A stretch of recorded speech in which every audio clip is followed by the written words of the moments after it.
Buenas tardes con todos. ¿Me pueden por favor confirmar a través del chat si se me logra oír bien? Sí,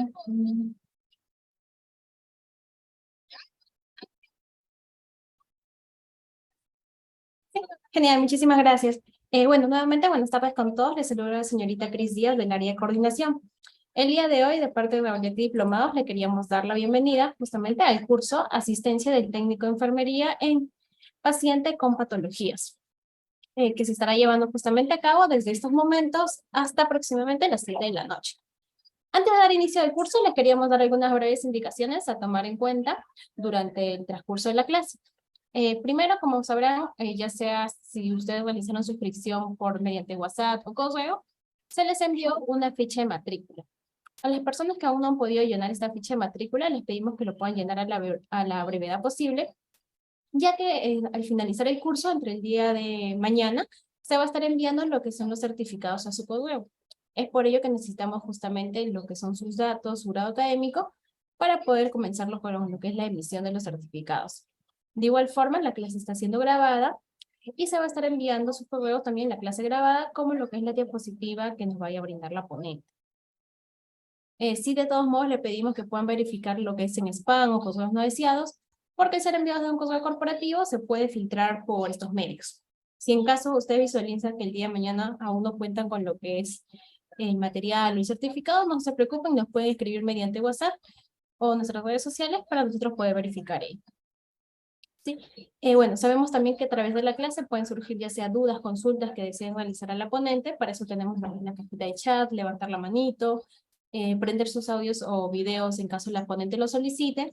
Pero sí le pedimos por favor que tengan mucho cuidado en que se pueda encender sus audios más que todo en algún momento que se esté dando la clase y genera algún tema de interrupción durante la clase, tanto la ponente como los demás compañeros que están presentes en la sala de Zoom.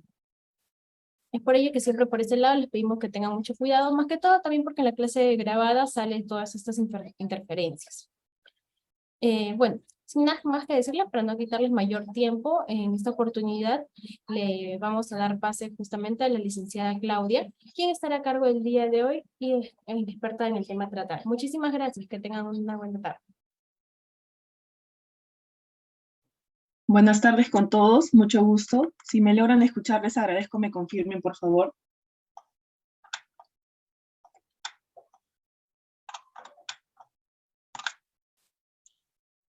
Sí, listo, muchas gracias. Buenas tardes nuevamente, mi nombre es Claudia Sofía Quispechero, soy enfermera emergencista. Actualmente laboro en el Hospital de Emergencias José Casimiro Ulloa. El día de hoy vamos a dar inicio al curso correspondiente a tratar en relación al tema a tratar que corresponde a asistencia del técnico de enfermería en el paciente con patologías, ¿no? Este es un tema bastante amplio y en sí está enfocado a lo que es fisiopatología. Para no ser tan ambiguo esto de que yo solamente hable, quisiera preguntar si alguien aquí tiene la idea de qué significa o de qué es fisiopatología, con sus propias palabras.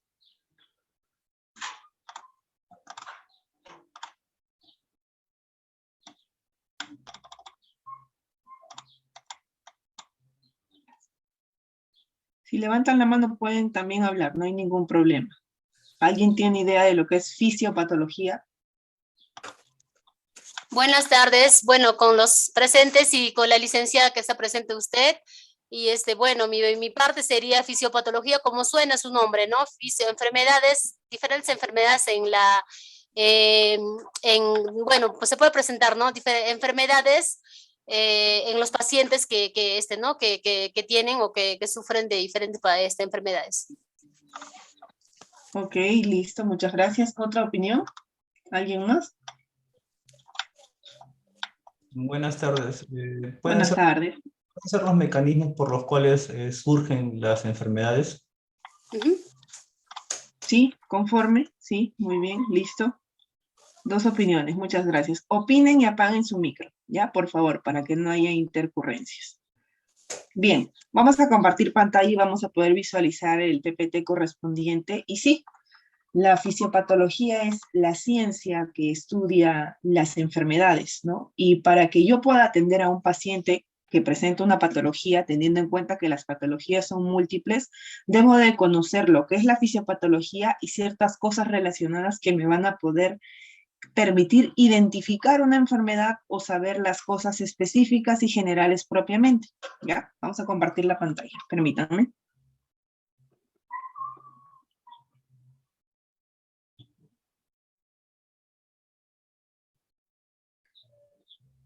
Bien, ¿logran visualizar? Sí. Listo, ya, bien, vamos a empezar.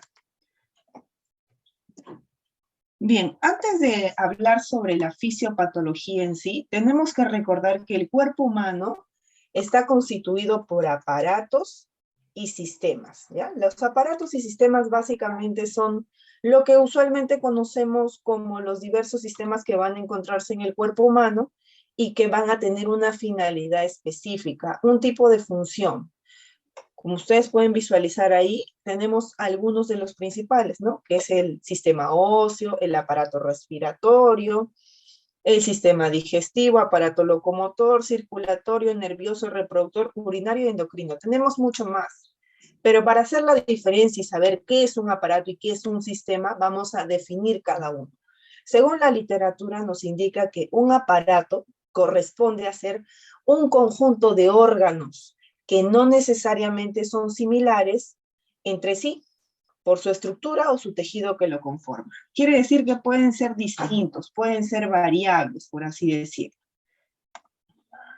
Por ejemplo, entre los aparatos, para citar un ejemplo y orientarnos, tenemos al cardiovascular. Si ustedes se dan cuenta, el cardiovascular comprende venas, arterias, el corazón, distintos capilares, entre otros. Otro punto más es el aparato digestivo, y ese es bastante peculiar, porque el aparato digestivo no solamente tiene órganos propiamente que van a trabajar para la digestión, sino también se complementa con órganos que trabajan a nivel del sistema endocrino.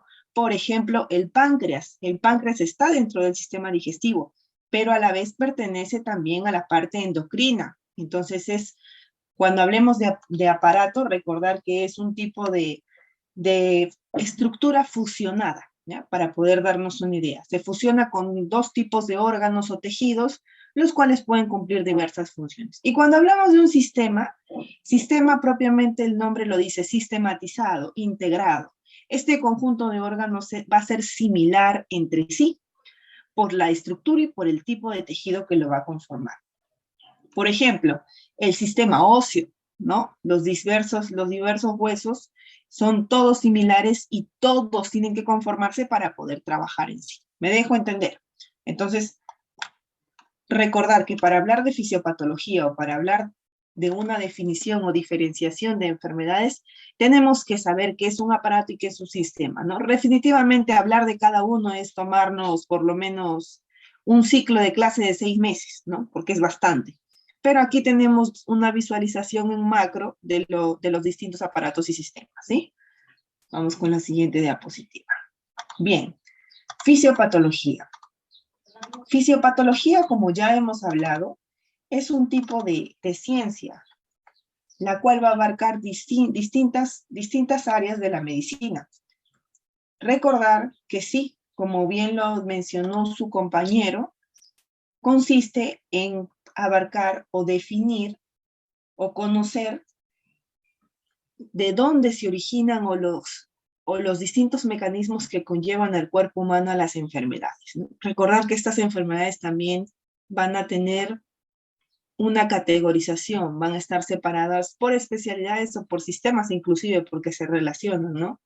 Recordar también que la fisiopatología es una rama de la medicina, asimismo, aparte de estudiar los sucesos o mecanismos, también visualiza a nivel molecular, celular, tisular, orgánico y anatómico. Quiere decir que la fisiopatología va a estudiar todas las partes de cómo se va a originar una enfermedad para poder dar un tipo de tratamiento, para identificarla, reconocerla y así poder actuar en respuesta a la misma. Bien, esta es la definición que les he dictado, solamente de que la he puesto ahí para que cuando se lleven las diapositivas ustedes puedan visualizarla, ¿sí? Ahora, Cuando hablamos de enfermedades, permítame un momentito, por favor.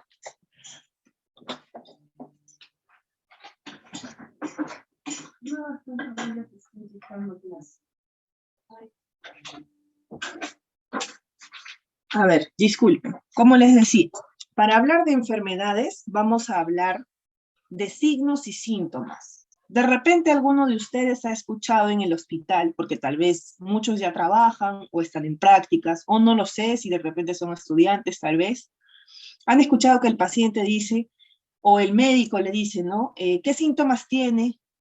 O qué signos tiene, etcétera. Esto tiene una diferencia bastante grande.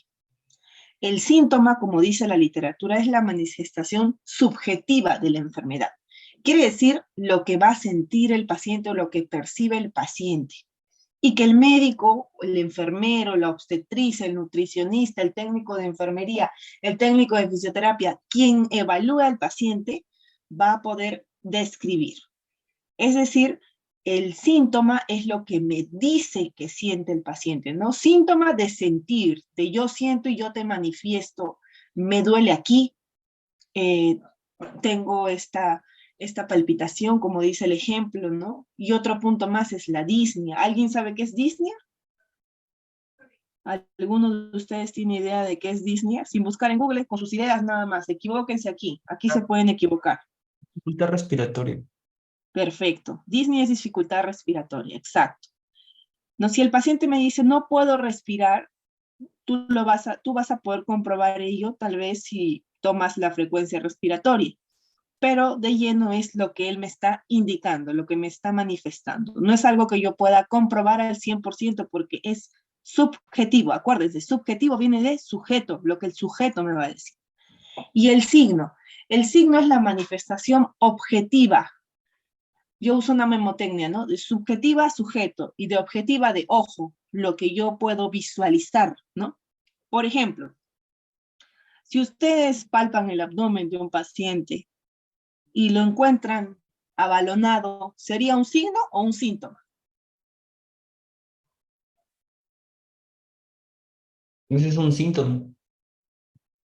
¿Un síntoma? Un signo, sería un signo. Un signo, exacto. Sería un signo porque yo lo estoy viendo y lo estoy tocando, ¿no? O sea, sí, lo noto ahí súper abalonado, inclusive en la zona del hipocondrio derecho donde se sitúa el hígado, palpo y siento de que está agrandado, ¿no? Eso sería una hepatomegalia, ¿no? Hepato de hígado, megalia de grande, aumento del tamaño del hígado.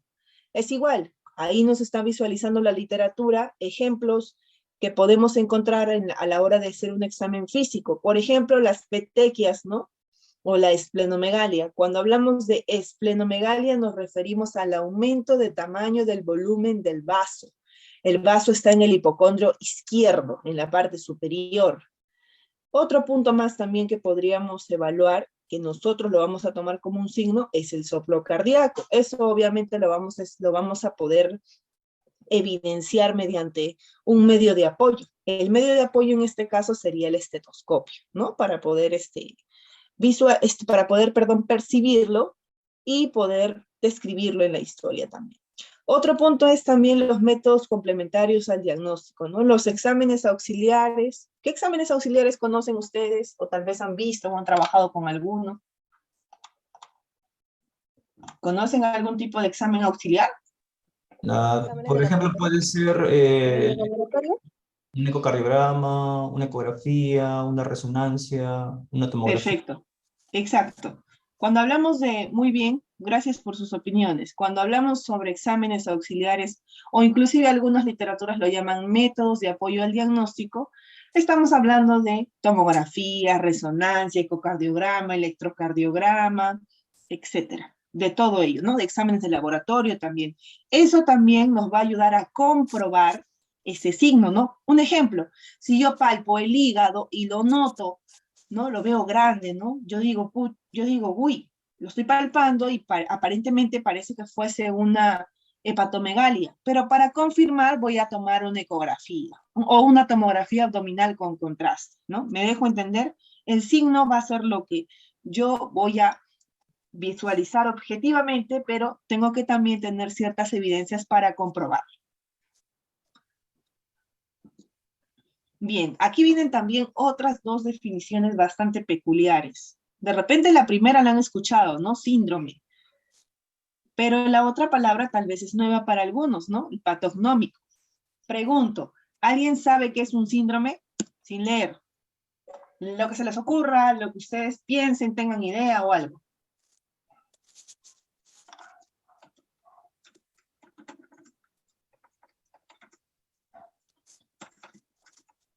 ¿Qué es un síndrome?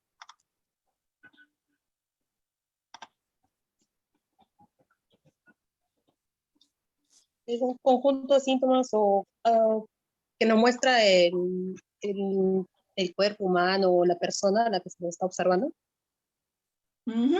Sí, sí, es un conjunto de signos y síntomas, correcto. ¿Otra idea más?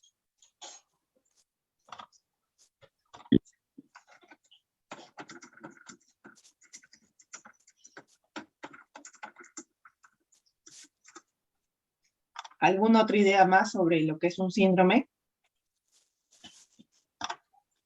Bien, es correcto. El síndrome es un conjunto de signos y síntomas que van a estar relacionados entre sí, que van a tener una patología en común, pero esto no significa que es una patología propiamente. El síndrome va a ser la consecuencia, mejor dicho, de un tipo de patología. Correcto. Hay que recordar que para que exista un síndrome, ya hay una patología de fondo, algo lo va a anteceder.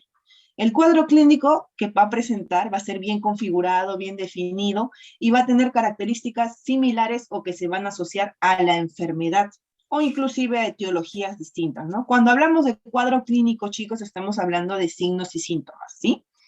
Los síndromes realmente son múltiples, son bastantes al día de hoy. En la parte somática a nivel del cuerpo humano se presentan muchos. Recordar que para poder identificarlos a veces el diagnóstico diferencial suele ser bastante complejo, suele ser inclusive hasta limitado, ¿no? Porque lamentablemente no se cuenta con ciertas técnicas diagnósticas o los profesionales idóneos para ello, ¿no? Esto es clásico en el país porque, como bien sabemos, no tenemos algún tipo de sistema de salud bien estructurado. Tenemos un sistema de salud pobre que lamentablemente trabaja con lo que puede, ¿no? De repente alguno de ustedes es de un hospital público y puede dar fe de ello, ¿no?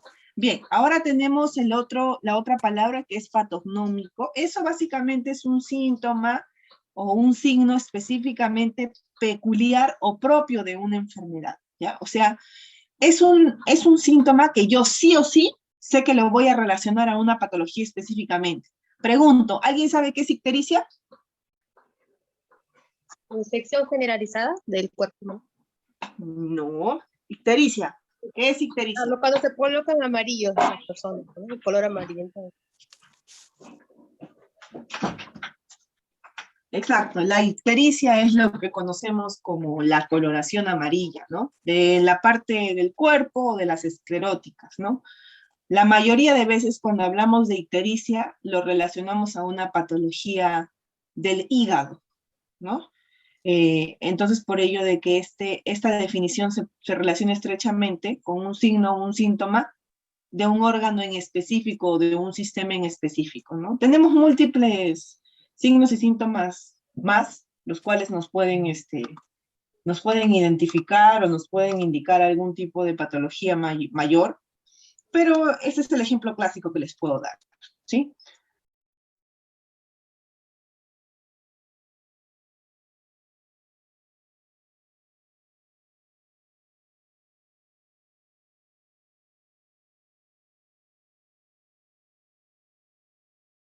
Listo. Voy a compartirles la pantalla para continuar con la parte final de la clase, ¿ok?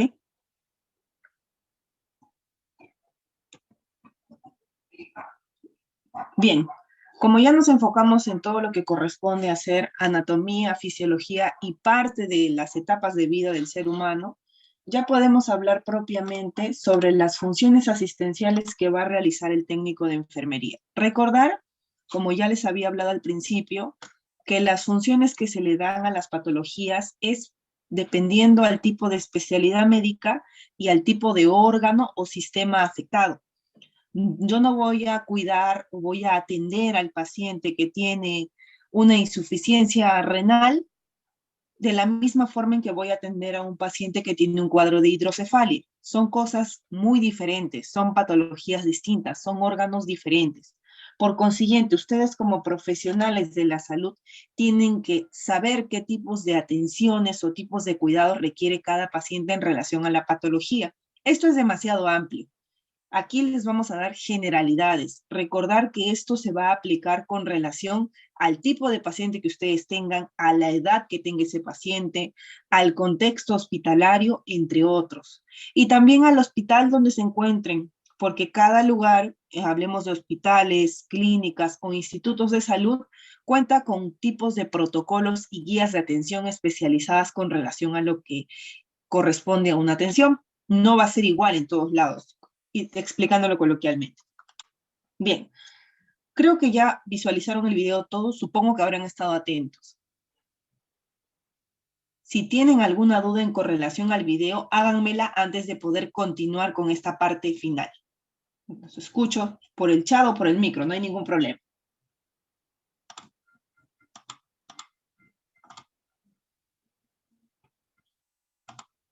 ¿No tienen ninguna duda? ¿Han entendido todo?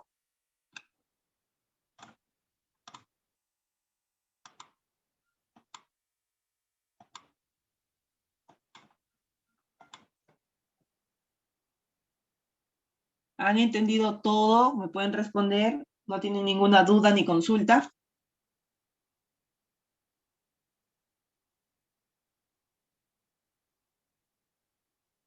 Bueno, entonces continuaremos. Bien. Con respecto a las funciones asistenciales, cuando se habla de función asistencial, solamente está englobando al hospital, ¿sí? No podemos situarnos en un contexto comunitario, por ejemplo, porque estamos hablando netamente de la atención que le vamos a dar a un paciente en el hospital. Y recordar que el hospital es un área especializada, que va a contar con equipos para poder monitorizar a un paciente, va a contar con materiales, bioseguridad, recursos logísticos y recursos humanos, ¿no? Porque el recurso humano en el sistema de salud es bastante importante.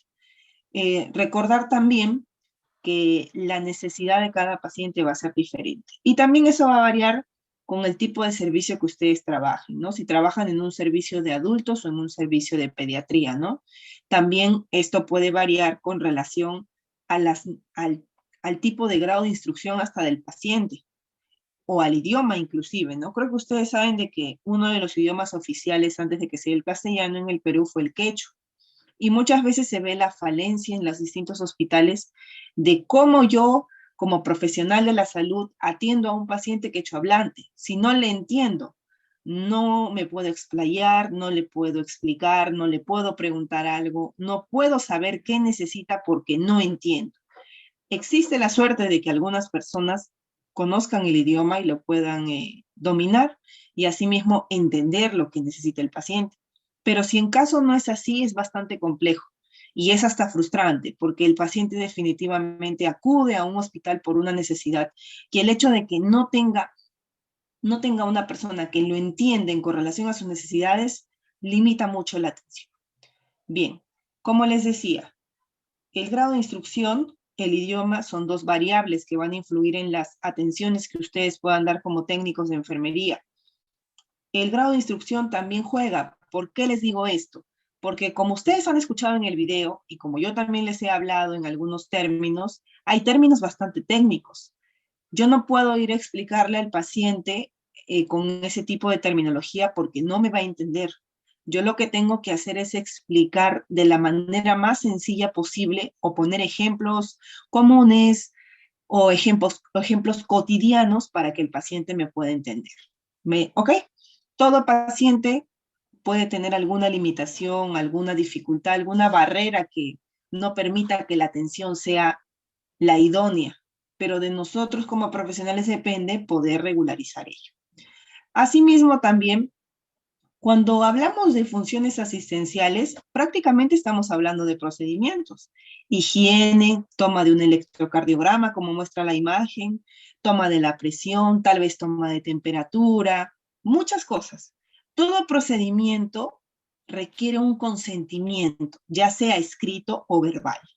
Por consiguiente, cuando ustedes vayan a realizar un procedimiento, lo que deben hacer, lo correcto, es presentarse y explicarle al paciente lo que le van a realizar. Lamentablemente, no siempre pasa ello. Hay pacientes que sí conocen sus derechos y te dicen, ¿no? ¿Qué me vas a hacer? Explícame.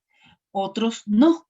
Simple y sencillamente se ciñen a realizarlo sin ni siquiera presentarse con el paciente. La identificación es bastante importante, porque así el paciente va a saber quién es la persona que lo está atendiendo y qué le va a realizar.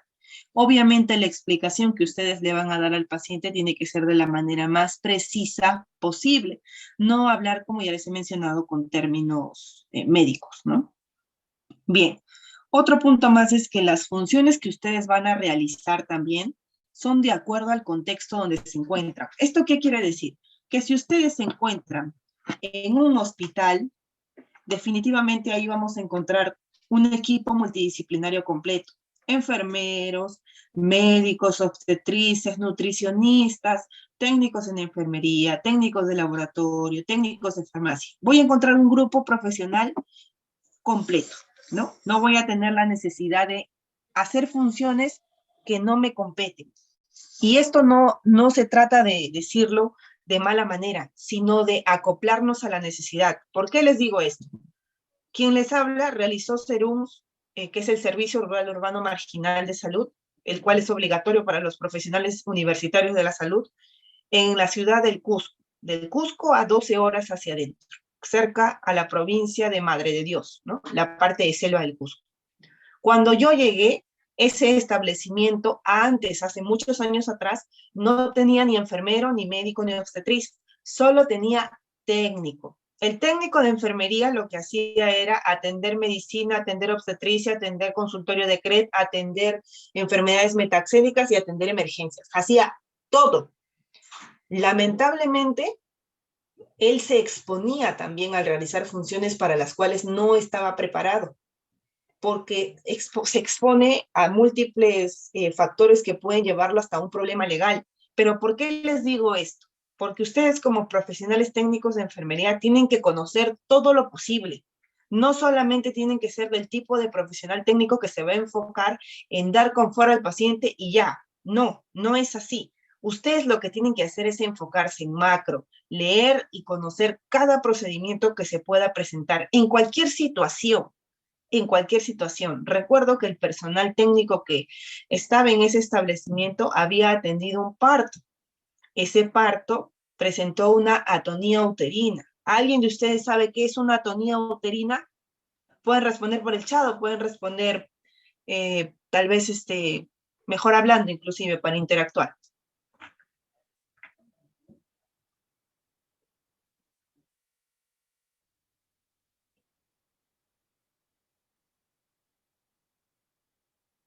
¿Alguien sabe qué es una atonía uterina?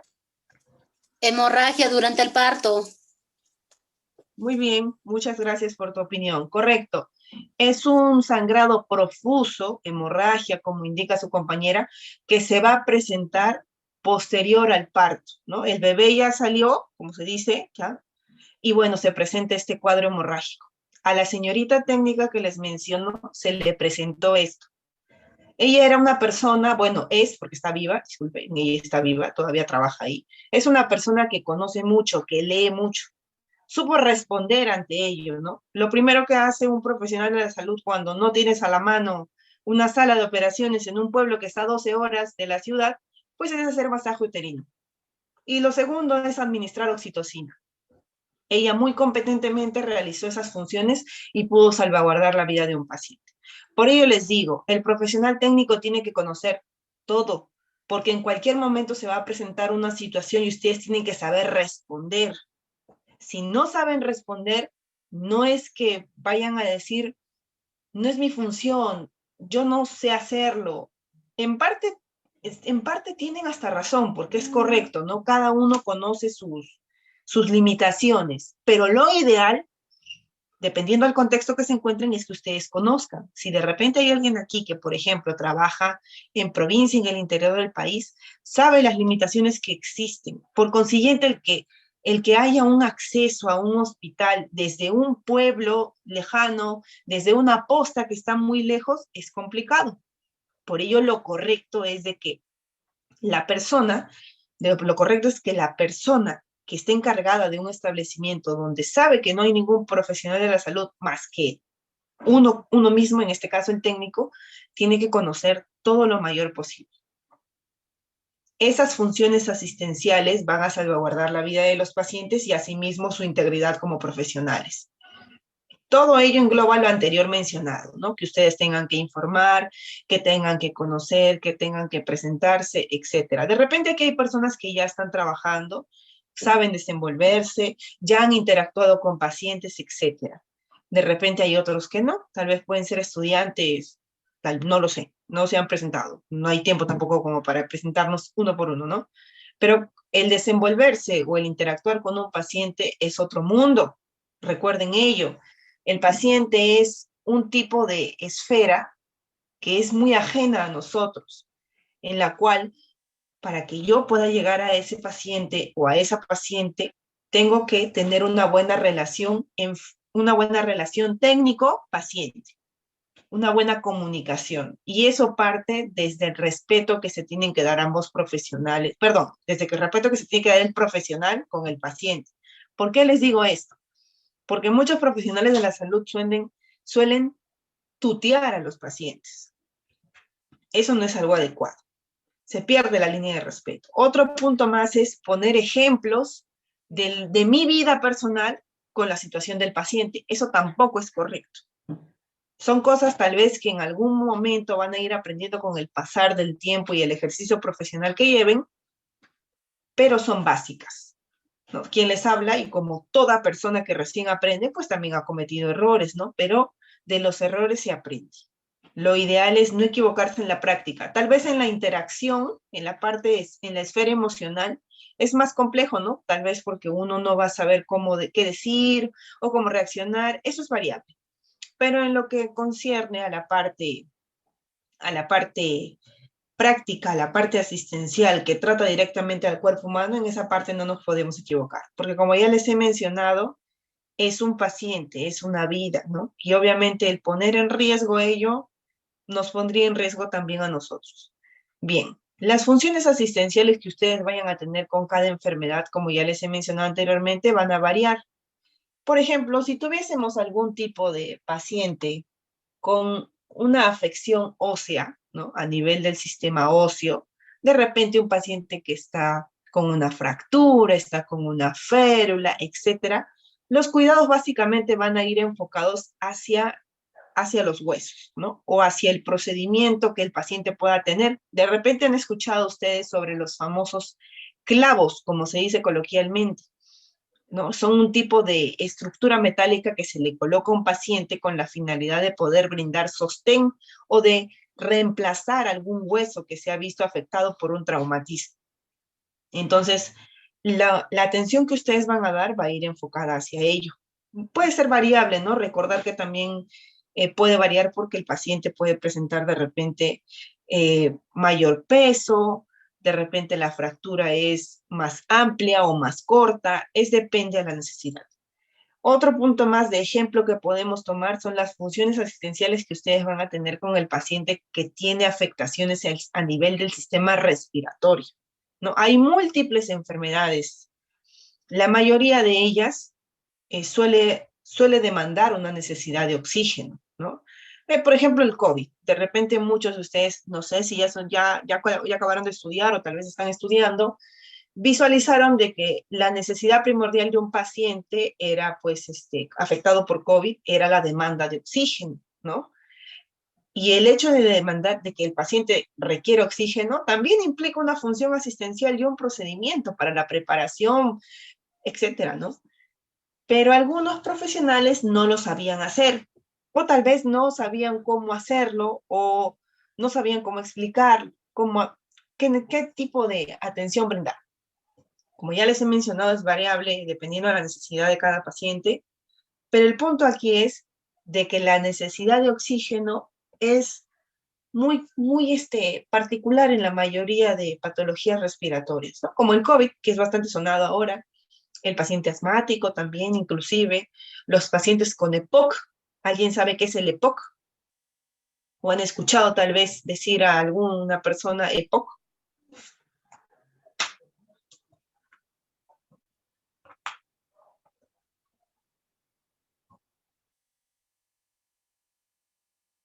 El EPOC es la enfermedad pulmonar obstructiva crónica. El EPOC es un tipo de patología en la cual el pulmón definitivamente ya no va a cumplir la misma función y por consiguiente el paciente va a demandar oxígeno, ¿no? Una función asistencial que el técnico va a realizar, ¿no? Administrar oxígeno. Recordar que el oxígeno lo podemos administrar por alto flujo y bajo flujo, ¿no? Con las mascarillas de reservorio, las mascarillas Venturi o las cánulas binasales, dependiendo de la necesidad que tenga. Como vemos en la imagen, ahí tenemos también una imagen de un paciente con un electrocardiograma. Ese también es un tipo de atención que el técnico va a brindar. El técnico va a tomar el electrocardiograma.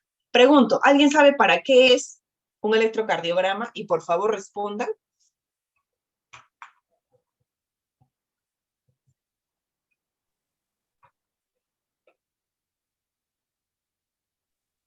Para verificar el ritmo cardíaco o cómo está trabajando el corazón. Exacto, exacto. Muy bien. Es para verificar la actividad eléctrica del corazón, ¿no? Si un paciente llega a emergencia con dolor de pecho, lo primero que se le va a hacer es tomar un electrocardiograma. ¿Y por qué les digo que deben de conocer la definición? Porque no se trata solamente de que yo voy y hago y tomo y ya. No. Tengo que conocer el por qué estoy haciendo eso, el fundamento, ¿no? Yo muchas veces he escuchado decir a los técnicos, tú solamente tienes que saber la práctica, no la teoría. Eso es un error, es una idea equívoca. Lo que toda persona debe de conocer es tanto la teoría como la práctica, porque la teoría te da la base y la práctica te da la ejecución propiamente, ¿no? Yo no voy a hacer algo sin haber leído o conocer alguna cosa. Para que ustedes tomen un electrocardiograma a un paciente, tienen que conocer la anatomía, dónde va a ir cada electrodo, etcétera, ¿no? Obviamente la lectura ya no nos compete, la lectura le compete al especialista. ¿Quién es el especialista? Pues el cardiólogo, ¿no? Pero, como les menciono, deben de conocer el porqué. Otro punto más importante, ¿por qué les digo el conocer el porqué? Porque suele pasar de que los profesionales de la salud o el equipo o el recurso humano en un hospital es escaso, ¿no? Hay un solo médico, 2 enfermeros, no hay cantidad de personas en un establecimiento de salud, por consiguiente la atención se disminuye. Entonces, si ustedes están en una emergencia y llega un paciente con un dolor de pecho, no van a esperar que venga el médico emergenciólogo, que venga el licenciado a decirles, tómele en EKG, porque ustedes saben de que un paciente con dolor de pecho, en la mayoría suele ser la primera señal de un infarto. Entonces, si ustedes actúan antes de, van a ganar tiempo y obviamente van a salvar una vida, pero definitivamente no vas a actuar anticipándote a la situación si es que no la conoces. Otra imagen más que tenemos ahí es la imagen de la toma de presión arterial. Como saben, la presión arterial es un procedimiento no invasivo, ¿no? Que se realiza con la finalidad de saber o de conocer en cuánto de presión tiene un paciente, ¿no? La presión arterial, como bien sabemos, es la fuerza que ejerce la sangre sobre las paredes de las arterias. Y la hipertensión arterial es una enfermedad bastante común aquí en el Perú. Pero esa toma también tiene que ser bien realizada. ¿Por qué les digo que tiene que ser bien realizada? Porque a veces hay lecturas erróneas. Pueden dar algún tipo de lectura equívoca y si el paciente está con una crisis hipertensiva y de repente es asintomático, vamos a estar perdiendo tiempo. Aquí tenemos otra imagen. Esta imagen de aquí nos muestra básicamente atención asistencial dentro de un hospital, ¿no? La segunda imagen nos muestra lo que viene a ser el confort que se le va a realizar a un paciente. Recordar que esto de aquí es muy importante. Si ustedes lo van a realizar en un paciente que es menor de edad, tengan en cuenta esto, tiene que estar presente alguien.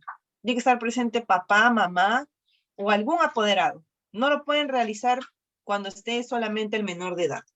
Esto da problemas legales en muchas personas. Otro punto más es la comunicación o la atención que van a tener con los pacientes adultos mayores. Los pacientes adultos mayores, recuerden de que también deben de estar con algún tutor o algo parecido para que se pueda llevar distintas atenciones, porque a veces se suele prestar a situaciones que pueden comprometer hasta su carrera profesional. Otra cosa importante también, ¿no? Recordar que el adulto mayor es frágil, que el adulto mayor requiere una atención especial, ¿no? Siempre tengan en cuenta que la infancia y la adultez mayor son los extremos de la vida. Y en los extremos de la vida un paciente se encuentra vulnerable.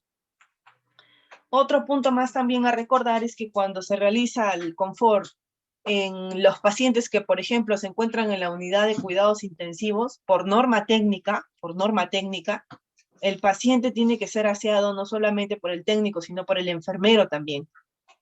Porque, como sabrán, en una unidad de cuidados intensivos, no sé si alguien de ustedes trabaja en cuidados intensivos, el paciente está invadido con procedimientos altamente delicados, por así decirlo, ¿no? Intubación endotraqueal, catéter venoso central, puede tener línea arterial, entre otros, ¿no? ¿Alguien aquí trabaja en la UCI, en alguna unidad de cuidados intensivos?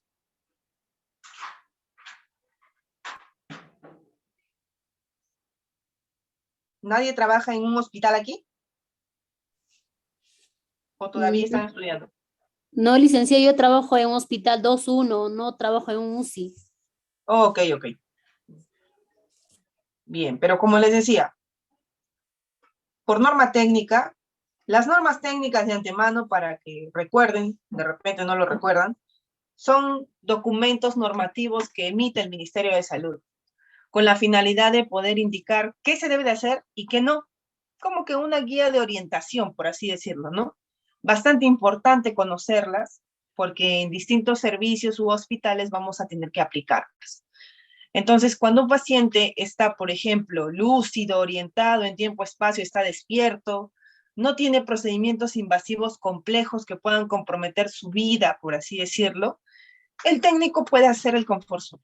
Pero cuando no es así, tiene que hacerlo con un profesional, aparte de él mismo.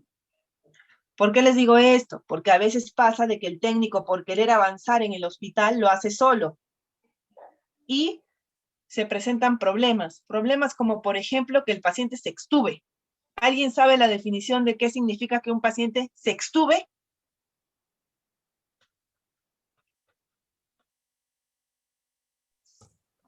¿Algo de intubación, licenciada? Sí, exacto. Si el paciente está intubado es de ingreso y extubado es de egreso.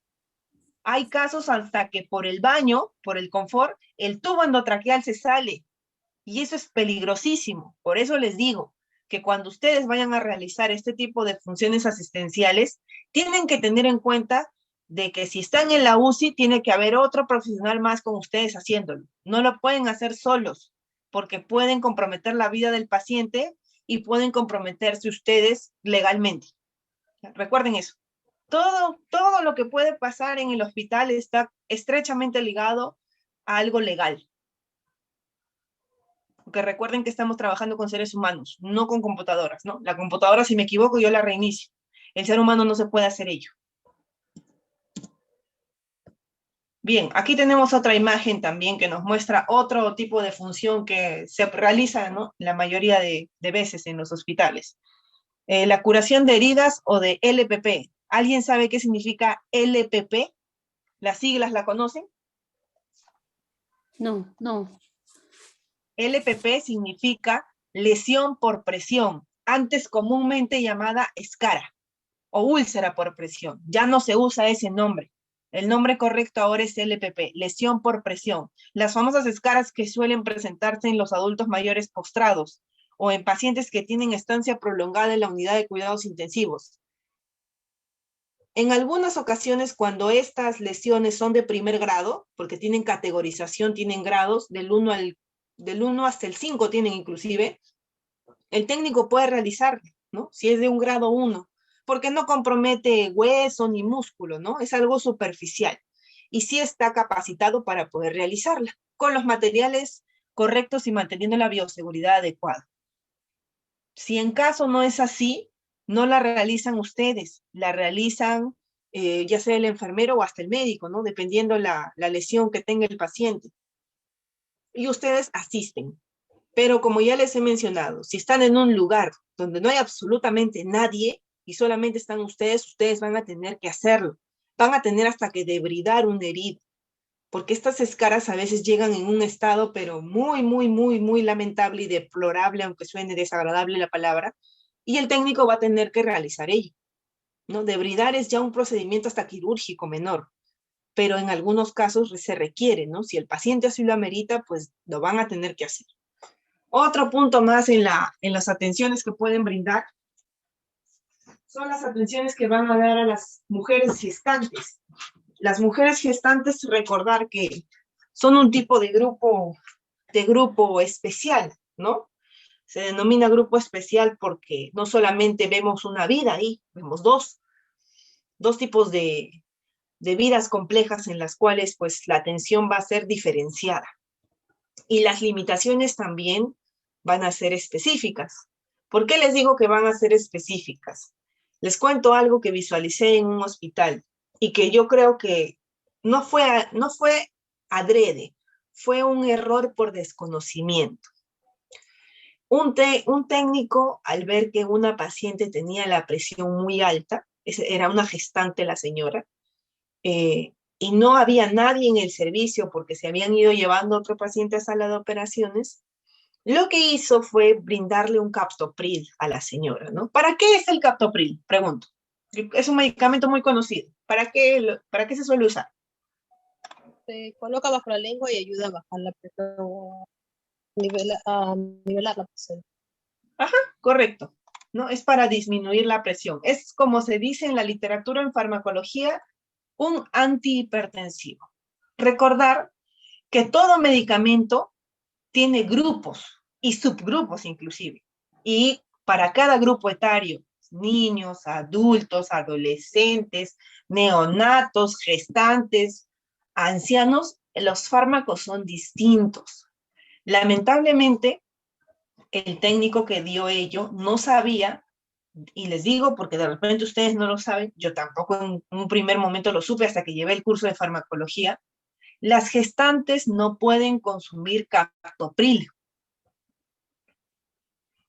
El captopril está dentro del grupo de los fármacos que se llama IECAS, y los IECAS no se le puede dar a las gestantes. La gestante, para reducir un cuadro de hipertensión, puede tomar metildopa o se le puede administrar fármacos intravenosos, ¿no? Pero en la mayoría de casos es metildopa o nifedipina, dos fármacos bastante usados en los cuadros de hipertensión arterial durante el embarazo. Entonces, les digo esto porque a veces el error es involuntario, ¿no? Por no conocer un tema, por no conocer una patología. La voluntad de querer hacer el bien está ahí, pero el desconocimiento nos puede llevar a causar un daño al paciente. Es por ello que yo les digo que es importante que ustedes conozcan, que ustedes sepan, que ustedes se interesen por saber sobre las patologías. No está de más que ninguno de ustedes, si es que no ha llevado el curso de patología, compre un libro sobre ello. Lo que se les brinda en este curso del día de hoy es un alcance general. El alcance específico lo brindan los libros. Todo profesional tiene que tener un libro y leerlo, sobre todo quienes estamos día a día en la parte asistencial, porque de repente si estamos en la parte administrativa tal vez, ¿no? De repente trabajamos en epidemiología, porque yo tenía compañeras técnicas que trabajaban en epidemiología, tal vez al 100% no va a ser muy cotidiano que yo vea, pues, pacientes con alguna afección, ¿no? Va a ser un poco más alejada el área donde me voy a encontrar.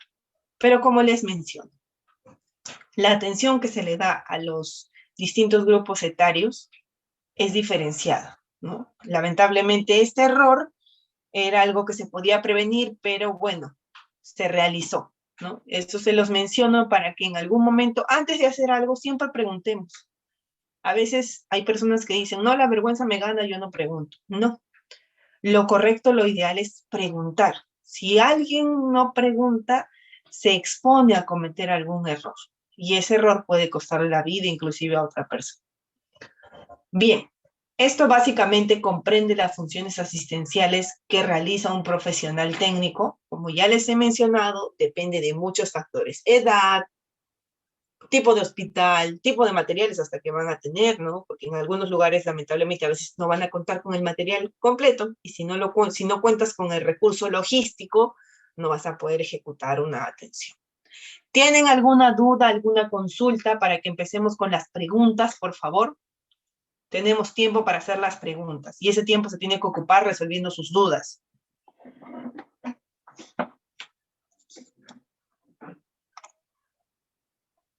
¿Nadie tiene preguntas para yo empezar a hacerle preguntas a ustedes?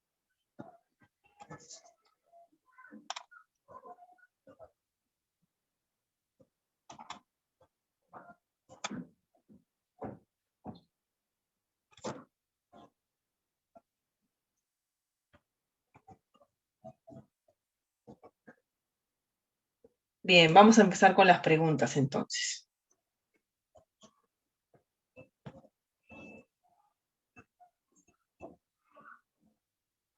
A ver. Flor Fernández Blanco dice acá. ¿Está presente? Sí, buenas tardes. Buenas tardes. Hola, ¿qué tal? Buenas tardes. ¿Cómo se define fisiopatología? ¿Qué es fisiopatología? Son las enfermedades que son ocasionadas por los mecanismos del cuerpo. Más o menos por ahí. Sí, es una rama que estudia los distintos grupos de enfermedades y mecanismos que van a darles. Ya, muy bien. Otra pregunta, a ver. Mayra dice, Mayra Carbajo.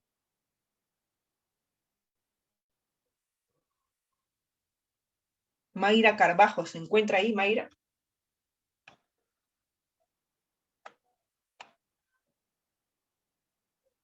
No está.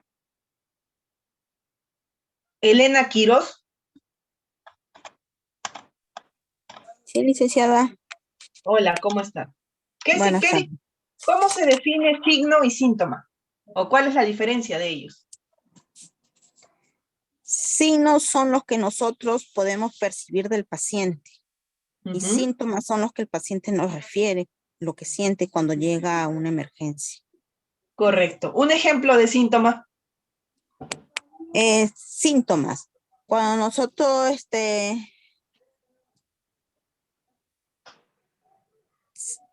síntomas es cuando, por ejemplo, el paciente viene y dice que le está con dolor al estómago, viene con un dolor fuerte al estómago. Esos son los síntomas que el paciente nos refiere a nosotros.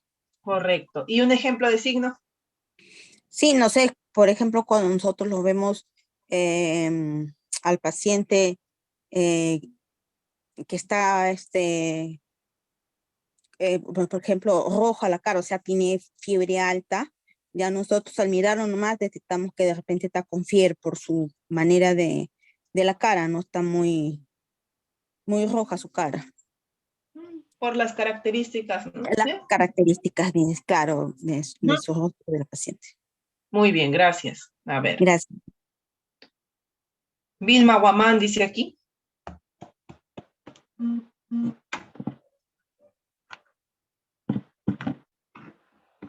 ¿No se encuentra?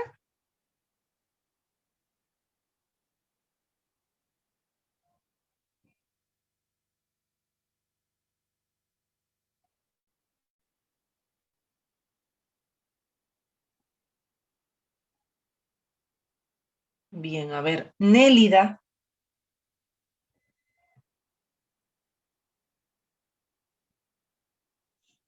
¿Nélida se encuentra?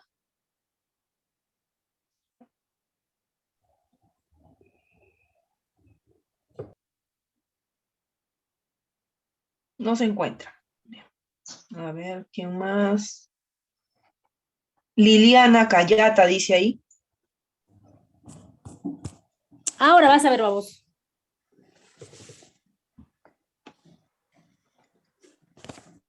Liliana Cayata se encuentra. Ale, hijita, no puedo manejar esto, mira. Quiero hablar, no puedo.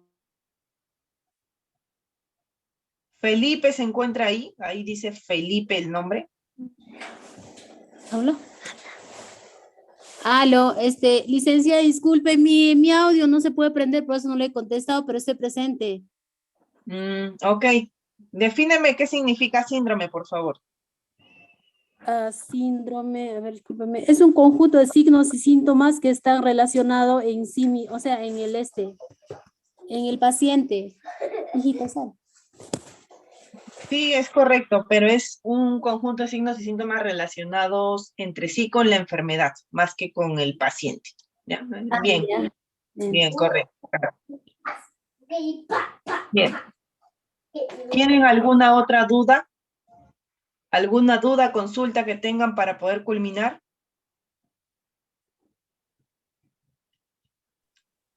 ¿Ya? Aló, disculpe, tengo problema con mi audio, por eso no puedo, no ingresa, mi audio, por eso no puedo hablar, pero mi pregunta es, mi Dígame. pregunta era acerca antes lo que comentó del oxígeno, ¿cómo se llama? Del hipo, que nosotros, bueno, es una enfermedad que se ha tratado bastante, como mencionó usted, ¿no? Acerca de ¿no? Con el tema del COVID también, ¿no? Fue más o menos relacionado también con respecto al paciente, los síntomas que tenía.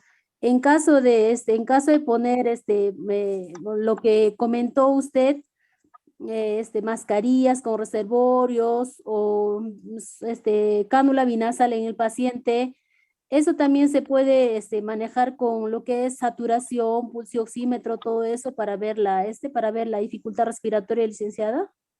Ya, ahorita te explico. A ver, ya, te Ok. explico. Lo que pasa es que para que alguien administre oxígeno, tiene que existir una necesidad.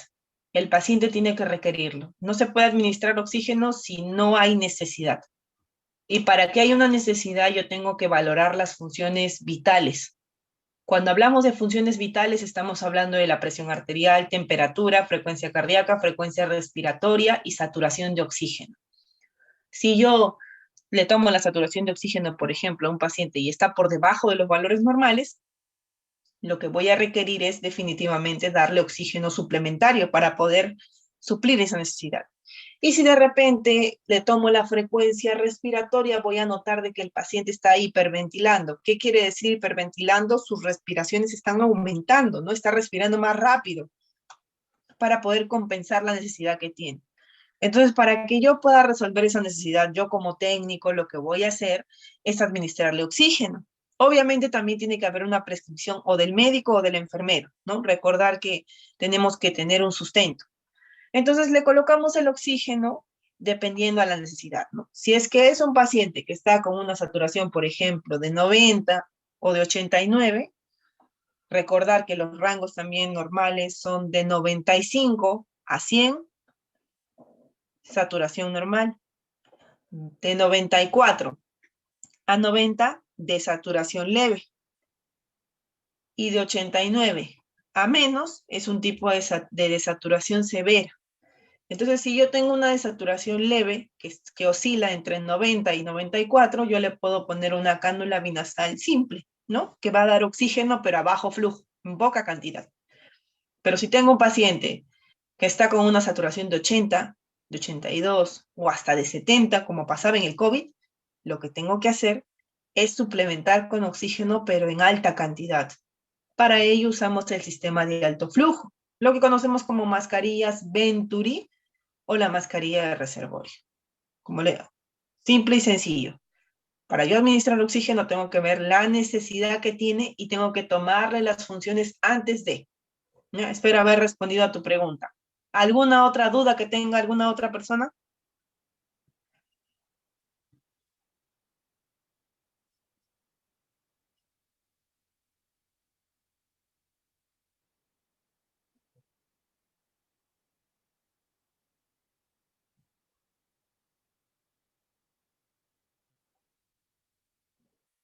Bien, si no tienen más dudas, damos por concluida la sesión del día de hoy.